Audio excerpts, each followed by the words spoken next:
हे अद्वैतानंद प्रकरण आहे. त्या अद्वैताने मागचा विचार घेतला आहे. योगानंद पुरक्तो स्वात्म निषेधा कथम ब्रह्मत्व येत असे चेत शृणु. तेव्हा अद्वैत आनंदाला ब्रह्मत्व कसं त्याचं वर्णन करणारा आणि प्रकरण आहे. म्हणजे सगळं अद्वैत आहे की परंतु आनंदाच्या ठिकाणी जर आनंदच कल्प आहे. त्याचं जे विवरण की आपलं चालू आहे. आम्हाला कसं शक्य आहे? आनंदापासूनच जगत उत्पन्न होते. आनंदावरच राहत आनंदातच विलीन होते. तरंग कुठे उत्पन्न होतो? कोणावर राहतो? शेवटी असं जगात कोणापासून उत्पन्न होतं? कोणावर राहत? आणि शेवटी आनंदावून जगत काय नाही. आम्हाला असं काय म्हणतात की आनंद नाही. हे बघ, कार्यावरून कारण सुद्धा भिन्न असू शकते. म्हणलं कोणतं उदाहरणार्थ एखादा घट आहे, तो घट कुंभारापेक्षा भिन्न आहे की नाही? आहे का? कुंभार वेगळा घट कुंभाराशिवाय घट होऊ शकत नाही. जरी खरं असलं तरी कुंभार काही त्याचं उपादान कारण आहे. कारणामध्ये दोन प्रकार, एक उपादान कारण आणि दुसरं कोणतं? कुंभार कोणतं कारण आहे? आणि उपादान कारण मागे. मातीला उपादान कारण का म्हणायचं? जे आत बाहेर व्याप्त असते त्याला काय म्हणायचं? उपादान कारण. आणि निमित्त कारण म्हणजे उपादान तटस्थ असून त्याच्याशिवाय कार्य होऊ शकत नाही, त्याला काय म्हणायचं? मग त्या उपादान करण्याचे तीन प्रकार केले. कोणते तीन प्रकार केले? 2 दिवस सुटी झाली बरोबर. आरंभक पुढे आणि पुढे विवर्त. आता आरंभ का संभवू शकत नाही, परिणाम का संभवू शकत नाही, त्याची लक्षणं सांगितली. परमाणू आरंभ आहेत. परमाणूपासून आणखी सह होत असते. अन्यापासून अन्य उत्पन्न होण्याला आरंभ झालेला नाही. एकाचा आरंभ व्हा तेव्हा ब्रह्मापासून कुठे उत्पत्ती होत असते का? आरंभवाद बरोबर नाही. पुढे कोणता? दुधाचं काय होत असते? तसं ब्रह्माचं जगत होते का? मग कोणता वाद संभवत नाही. एका अवस्थेतून दुसऱ्या अवस्थेत जागा. दुग्ध या अवस्थेतून कोणत्या अवस्थेत जाणे त्याला परिणाम असं म्हणतात. हे सगळेच परिणामाचे उदाहरण. पुढे कोणता? विवर्तवाद. विवर्तवाद संभवू शकतो कारण निरवश असलेल्या ब्रह्मस्वरूपावर ते आणि जगताचा भास होत असतो. म्हणजे कशा प्रकारे त्याचं उदाहरण देऊ शकतो? आकाशाचं उदाहरण. आकाश निळा आहे का? कसं दिसते ते? निळा खरंच आहे का भास आहे? तसा जगताचा ब्रह्मावरती काय मावळ गीत सुंदरचे विवरण आहे. मग त्या आकाशावर ते निळेपणाचा काय होतो? भास होतो. कोणाचा गोलपणाचा भास होतो. म्हणून जगताच्या बाबतीमध्ये याला भास होते. एका पदार्थापासून दुसऱ्या पदार्थाची उत्पत्ती होणे आरंभ व्हाल. एका अवस्थेतून दुसऱ्या अवस्थेत जाणे याला परिणाम व्हाल. आणि एका पदार्थावर ते दुसऱ्या पदार्थाचा भास होणे त्याला जगत कोणता वाद आहे? वेदांताचा कोणता वाद आहे? विवर्त म्हणजे खोटे. रज्जूवर ते सर्पाचा भास आहे त्याला विवर्त म्हणतात.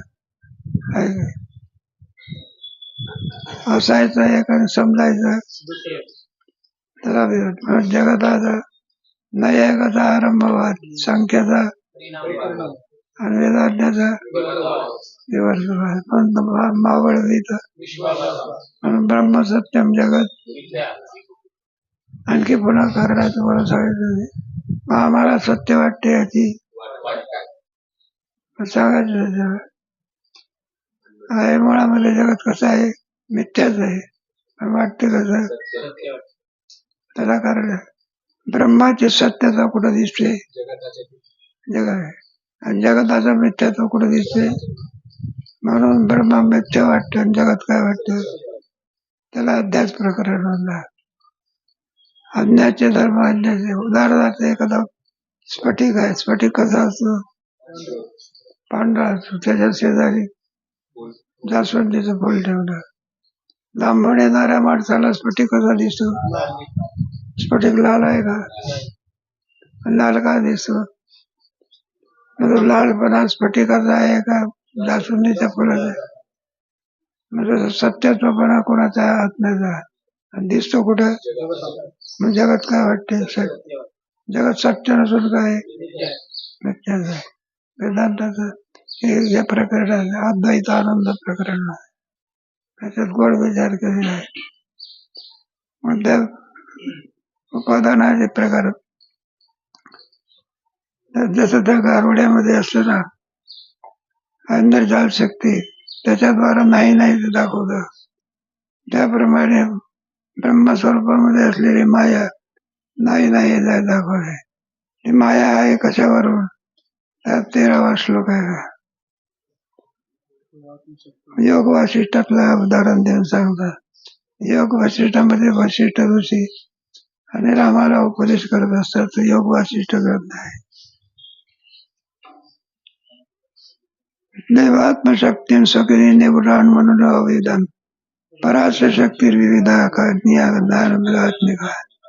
देवात्मशक्ती सगुणी, निगुणा म्हणजे गुप्त असलेली जी आणखी शक्ती. मनोय अवेदन, कोण जाणते झाले, म्हणे म्हणजे भीक मागणार का, मुनी शब्द व्यासनारायण करोदे. म्हणे याचा अर्थ असा आहे, जो पारायणात असतो ऋषी मुनी पूर्वीच्या काळामध्ये, आणि असं म्हणायचे म्हणे मुनी आवेदन.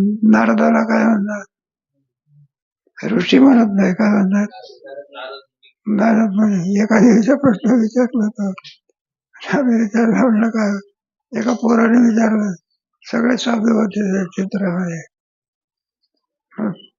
नारद बोल, पोराला काय काय करू.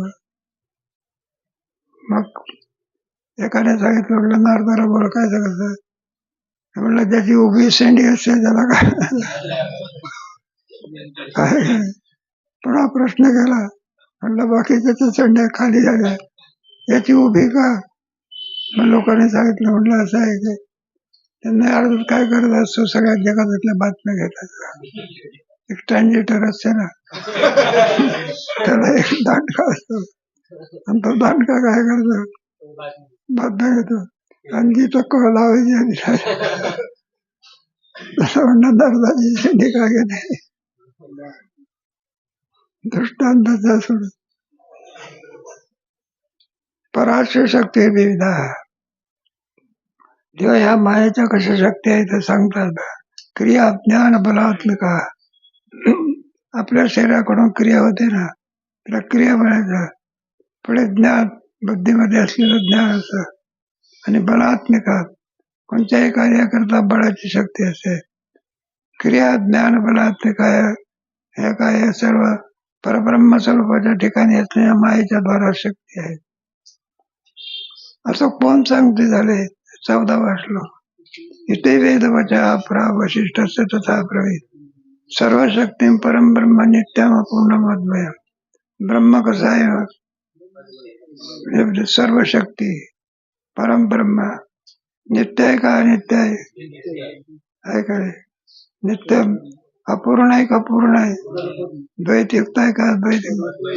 असं कोण सांगते, वेदवचा, वेदाने सांगितलेलं आहे. आणि त्याचप्रमाणे कोणी सांगितलेलं आहे, वशिष्ठ असतं तथा. श्री गुरु वशिष्ठांनी रामाला काय केलेलं आहे, सांगितलेलं आहे.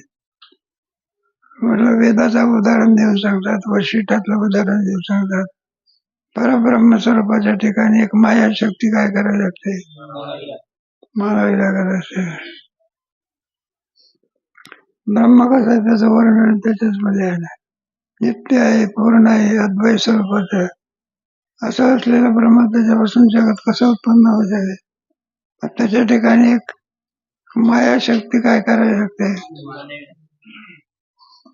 ययोल्लसी तुला शक्त प्रकाशमध्ये गच्छती तीच शक्ती ब्रह्मणो राम शरीर ययोल्लसी शक्ती जसं प्रकाशामध्ये प्रत्येकामध्ये तत्त कार्य होण्याची शक्ती असते.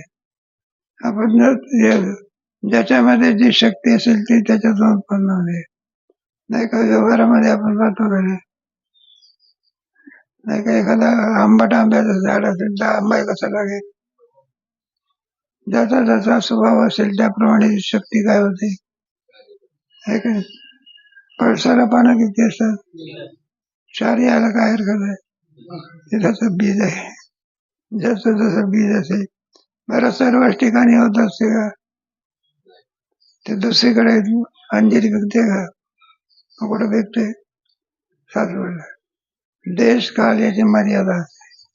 ज्या देशामध्ये जे व्हायचं आहे तेच पिकत असतात. नाही का? कांदे वराड वगैरे पाडत वगैरे तांदूळ पिकतो का? मग काय पिकतो? ज्वारी. सगळे समुद्राकडचे पाहिले तर काय पिकते? ज्या वेळेला जो कार्य असेल त्यावेळेला त्याची उत्पत्ती होते. याच्यावर लसीची एक शक्ती प्रसादामध्ये गच्छती ते त्या रूपाने प्रसन्न होत आहे. हीच शक्ती ब्रह्मणो राम शरीर अशी उपलब्ध आहे. त्याप्रमाणे याची शक्ती म्हणजे माया. वशिष्ठ ऋषी रामाला सांगतात शरीराशी उपलब्ध होते. आपल्या शरीरामध्ये ती काय होते? उत्पन्न होते. शक्तीच नसेल तर कार्य होऊ शकत नाही.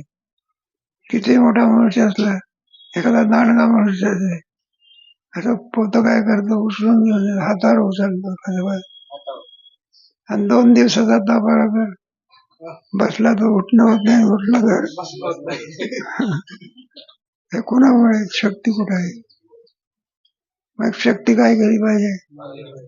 मानली पाहिजे. प्रत्येक इंद्रियाची शक्ती असते बाहेर ती त्याप्रमाणे पहिली असावी लागणार आहे.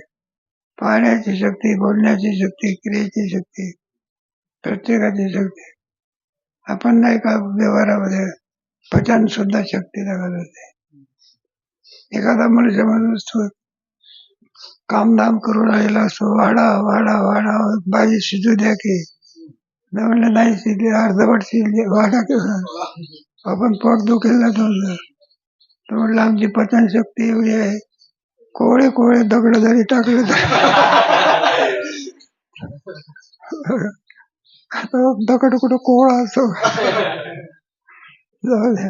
शक्ती असायला लागते काय जवळ सकाळ सिद्ध आहे तो आपले सहित आहे त्याप्रमाणे ती उपलब्ध होत असते. असं कोण सांगणार? वशिष्ठ ऋषी कोणाला सांगतात? रामाला. ती कशी कशी शक्ती असते त्याचं उदाहरण या ठिकाणी देऊन सांगा. स्पंद शक्ती तथा वातेज धारण शक्ती तथोपलय द्रव शक्ती तथा अंबसु अंतः शक्ती तथा नाही. स्पंद शक्ती वातेज चलन वलन वगैरे होत असते ही शक्ती कोणाची आहे? वायूची शक्ती आहे. सप्तमी आहे ना. वारात जर वारा नाही तर आपलं काय होणार आहे? प्रत्येकाची आवश्यक वायूने नाव भरी उगे भाव केला प्रत्येकामध्ये जी शक्ती आहे प्रत्येकाची शक्ती नसेल तर कार्य होईल का? अग्नीमध्ये कोणती शक्ती? सगळे पंचमहाभूतामध्ये सांगितलेलं आहे. स्पंद शक्ती कुशामध्ये वातेशी म्हणजे वाऱ्यामध्ये पुढे धारण शक्ती तत्वपणाले दगडामध्ये कोणती शक्ती असते? कठीण शक्ती असते वगैरे. पुढे द्रव शक्ती तथा अंबस पाण्यामध्ये कोणती शक्ती असते? आहे का पाणी इतकं पातळ आहे का? कोणी मोठ्या मोठ्या विज्ञान पुढे गेलेलं आहे. एखादा शेंगणारा असतो ना तो पाण्यामध्ये आपण टाकावर ठेवला तर काय होतं? टम फुगतो. त्याला विचारलं, म्हटलं काय शेंगदाण्यात पाणी कसं शिरलं. अजून सुद्धा शास्त्रज्ञाला त्याचा शोध लागलेला. खरं आंबा तोडून आणल्यानंतर पिकण्याच्या पूर्वी कसा असतो तो हिरवेपणा होता. अनेकदा पिकल्यानंतर कोणते पडायचो त्याच्यावर छटा. म्हणजे आलं कुठून, विज्ञानाला अजून सांगता येईल, फक्त अध्यात्म सांगते. अध्यात्म सांगण्याचा अर्थ ईश्वराची काय इच्छा आहे. शेवटी कोणाला जावं लागते, ईश्वराला जावं लागतं. हो नाही त्या घडल्या घटना म्हणजे मनुष्य समाधानाकरता कोणाची आठवण करतो, ईश्वराची. मग कशा करता हे सगळं सांग. द्रव शक्ती म्हणजे पातळपणा, ईश्वरी लिहिलाय. सगळा समुद्र पण त्या आहे. तसा बसू 10 शक्ती तसा आहे. अग्नीच्या ठिकाणी कोणती शक्ती आहे, प्रत्येकाच्या ठिकाणी त्याचे गुण आहे बा. त्या गुणाने ते कधी त्याच्याहून भिन्न होऊ शकत नाही. तो सांगितलेला आहे. शून्य शक्ती तथा आकाश आहे. पृथ्वी तेज आणि आकाश श्रोतम चक्षुस्पर्शनांत वगैरे. शून्य शक्ती तथा आकाश आहे. आकाशाची पोकळी असे, जे पोकळी दिसते या पोकळी कोणाची आहे. नाश शक्ती तथा विनाश आहे. हे सर्व ज्या जगात आहे, आज जरी आपल्याला आहे तसं दिसत तरी त्याच्या पाठीमागे नाश लागलेला आहे. काय लागलेला आहे, कोणता स्वभाव नाश. पुढे शेवटी आंबा खा तर नका खाऊ, वेळ आल्या येईपर्यंत तो नाचल्याशिवाय. कोणीतरी करत होतात देवघरच्या पुष्पाचा आंबे विकत आणले बा. मला असा चिकट होता, घरी आणले तरी कोणाला दिसू दिले नाही. म्हणलं दिसले तर पोरं बाळा आंबे बघा, आपल्या खोलीत गेला कुठे, आणि ते आंबे काय गेले कोणालाच कळू दिले नाही. आणि एका कामा करता गेला, पण त्या कामाला 2 महिने लागले. किती? मग खोली उघडली, आंबे पाहिजे. ते हिरवा रंग होता, लाल रंग होता, तो जाऊन काळा रंग आला. आणि सगळे आंबे काय झाले, काय रागवायला सुरुवात केली. बायकोवर रागव, मुलावर रागव, मुलीवर रागव, तुमच्यामुळे आमचे आंबे सडले. मी काय केलं, त्यावर लक्ष दिलं. म्हटलं बाबा किल्ली कोणापासून होती. नाचणे हा पदार्थाचा काय परिवर्तन होण्याला संसार होता. ते रामसुदाचे सांगायचे, परिवर्तनशील संसार आहे. किती काळात तो आपल्या जातीवर गेल्याशिवाय सहजित आलेला बोलला 10 शक्ती नाही का. आणि यथा अंडे सर्प, यथा अंडे अंतर्गत महासर्प जगदृश्यती तदाच. लहानसं बारीकसं अंड असतं आणि त्याच्यामध्ये केवढा मोठा भुजंग असतो, महासर्प. शेवटी सिद्धांत काय निघाला, हे उदाहरण कशा करता दिले ते शेवटचं सांगितलंय बा. जगात असते तथात्मने, असं आत्मस्वरूपाच्या ठिकाणी काय जग, अग्नीच्या ठिकाणी उष्णता, पाण्याच्या ठिकाणी द्रवता, त्याला सोडून राहत नाही. त्याप्रमाणे ब्रह्मस्वरूपाच्या ठिकाणी कोणाचा वास आहे ना, जगत विचार आहे ना, अद्वैतानंद आहे ना. वेदांत शास्त्राचा प्रमेय द्वैत नसून काय सुंदर ग्रस्त आहे, त्याला अद्वैता म्हणून. शेखर महाराजांची वडील होते एकनाथ महाराज, त्यांच्याकडून ऐकला तो ग्रंथ अद्वैता म्हणून.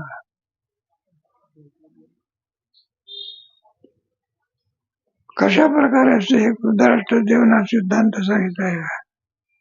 जगात विचित्र कसं असते त्यातले, आणि हे सगळे एका बीजामध्ये सर्व कसं असते त्याच्याकरता एक बीज असत, त्या बीजामध्ये सर्व कसे राहतात?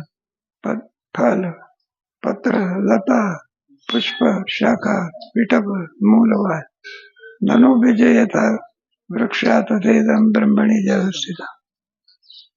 एका बीजामध्ये आहे का नाही? फळ असतं. झाडाला काय येत असते? अशोकाच्या झाडाला काय येते? फळ नाही काय? बऱ्याच लोक अलीकडे त्याला फार महत्व देतात. त्याचा उपयोग करून घ्यावा, करून घ्यायचा नाही. पण फळाची सर कोणाला येत नाही. अशोकाला कुठं फळाची अशोकाचे म्हणे शोक करायला जाऊ द्या. एक एक एक एक दृष्टांत घेत आहे. त्या बीजामध्ये पुढे पान दिसते, पुढे लता दिसते, पुष्प दिसते, मूल दिसते, पारंब्य दिसते. ननु बीजे बीजामध्ये असते. तसे वृक्ष ब्रह्म. त्याप्रमाणे वृक्षामध्ये जसं असते, बीजामध्ये सगळा वृक्ष कसा असतो, त्याप्रमाणे ब्रह्मस्वरूपाच्या ठिकाणी कोण आहे? सगळं जगत विचार चालले.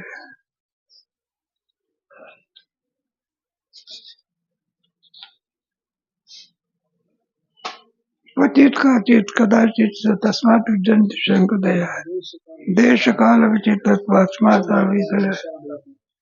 क्वचित कश्चित सर्व काळ सर्व याच्यामध्ये आणखी नाही. ज्या ज्या कालामध्ये जी जी वस्तू आहे ती त्याच कालामध्ये उपलब्ध होते, अन्य वेळेला उपलब्ध नाही. आता जमिनीमध्ये ज्यावेळेला गवत उत्पन्न होतं, बरोबर आषाढ महिना आला की काय उत्पन्न होते? कोणत्याही वेळेला झाडाला बार येत असतो. मग काल असावा लागतो, देश काल असावा लागतो. त्यानुरूप त्याची उत्पत्ती होते. तस्मात विद्यंते शक्त, ती शक्ती त्याच्यातून. कच्च्या आंब्यामध्ये कुठे गोड शक्ती असते का? म्हणजे पूर्णत्व व्हायला लागतं. पूर्णत्व व्हायला लागलं म्हणजे गोड शक्ती आणावी लागते का? आहेत. असलेलं दिसत असते का नसलेलं दिसत असते? पण ते एकाएकी नाही का, लहान मुल जन्माला विद्वारच असते किती टीका म्हणून नव्हे. मग त्या लहान मुलाच्या ठिकाणी तारुण्य आहे का? जन्माच्या बरोबर तारुण्यात असते का काही वेळ जावं लागलं? त्यावेळेला ती शक्ती काय असं. इथून काही काही पुढे शिकून जातात ना. आता सगळं सुविधेत आहे. संस्था तर यावेळेला सगळ्या सुविधेने पूर्ण आहे. पूर्वीच्या काळामध्ये इतकं नसायचं सगळं. माहिती असणारे कुठला नाश्ता मिळतात, जेवण जेवण उठला मधुकरे मागायला गेले घरी, कुठली आली भरपूर मधुकर. मग ते पुढे शिकेपर्यंत असायचं. आणि पुढे बघ 10-5 वर्षांनी बाबा मला ओळखला का? दहावी अमक्या वर्षी सुटून गेलो. आम्ही म्हणत असतो तू असा असा होता, आता असा होता. शक्ती काय केली पाहिजे? मान्य पाहिजे, तर दृष्ट आहे. तस्मात विद्यंते शक्त, त्या वेळेला ती शक्ती उपलब्ध होत असे. देश काल विचित्रत्वात एकच आंबा असं त्याला पूर्णत्व येईपर्यंत खाल्ला तर चिंचेप्रमाणे बघतो कसा लागतो. आणि तोच पाडायला आला की काय लागतं? मग आंबटपणा जाऊन गोडी आली, त्याला काल यावा लागला. एक एक दृष्टांत. देश काल विचित्रत्वात. मग कोणत्याही पदार्थाला काय पाहिजे? देश. जन्मल्याबरोबर मुलाला काय मिशी फुटत असते का? काय काय यावं लागतं? देश काळ जमिनीमध्ये जे जे पेरत असतो ते कोणत्या वेळेला नव्हे, त्या काळामध्येच ते येत असते. आणखी पुन्हा क्रमाक्रमाने याच्यावरती दृष्टांताने एक सिद्धांत सांगितलेला आहे. हे जगत मिथ्या कसं आहे याच्याकरता आहे. आणखी तुमच्या ह्याच्यातली उपनिषदामधली गोष्ट सांगितली, तिचा विचार कधी करू.